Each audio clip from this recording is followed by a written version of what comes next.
Okay, today we're up on we call it our basketball court. Tina always does a few containers and pots on this court. Some of it we can eat, some of it's just to keep the mosquitoes and stuff away.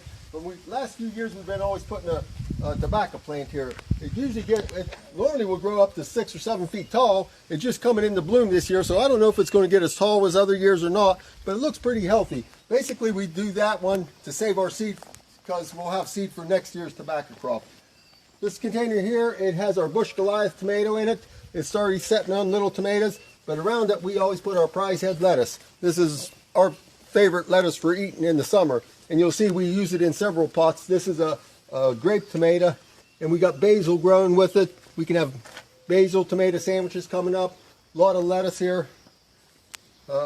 Pineapple mint looks real good this year. You can use a pineapple mint for a lot of different things, mojitos or whatever.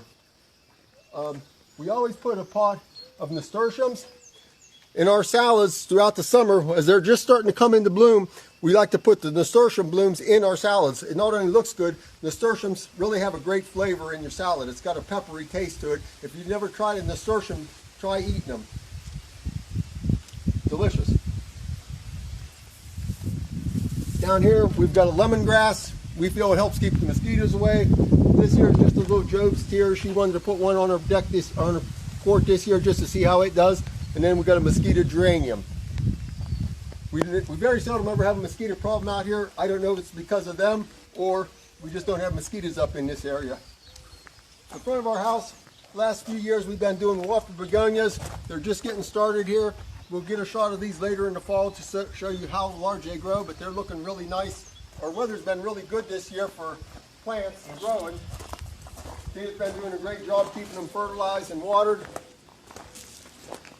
We do different things on the porch here. This year she's got a little Thunbergia, Black-Eyed Susan.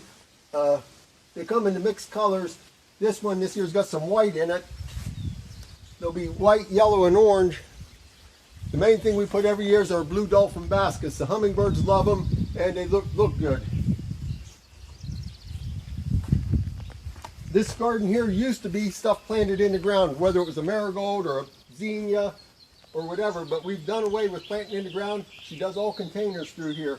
And a lot of things she does, like this cupia, is called bat face, great for hummingbirds. So she'll do that. The red salvia is great for hummingbirds. The black and blue salvia, great for hummingbirds. This year, these are called tie-dye. It's a wave petunia, something a little different. So a lot of the things that we plant are just to see how they do. If we're going to be selling them in the greenhouse, we like to know how they perform out here.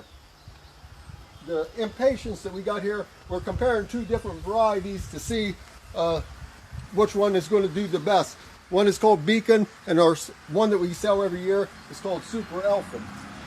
So most of our gardens are what we call test gardens, just to try to see if we find something that does really well for us, we'll want to sell that in the greenhouse. And a lot of things we do for butterflies and hummingbirds also. So next week we'll get to show you some of her new perennial garden.